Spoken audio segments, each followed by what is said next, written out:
Hey folks, I hope you are doing good. Let's see how to acquire a coding knowledge. But wait, why coding? Maybe your interest or your kids are passionate with technology? But wait, not only that, there are 5 actual reasons to learn coding. One is conceptual learning. What is conceptual learning? Instead of memorizing the functions, loops, or programming languages, we are here to understand the concepts instead of memorizing. So, conceptual learning is nothing but understanding the concepts and implementing in real time. That is conceptual learning. And second one is logical reasoning. Every humans evolve with technology, right?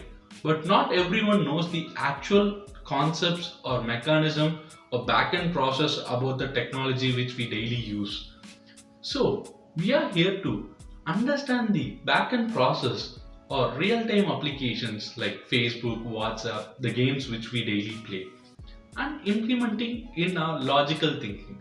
Let's assume after understanding the basic concepts, you can be the own decision maker whether it is possible to implement in real time or is there any challenges while implementing in real time. That is logical reasoning.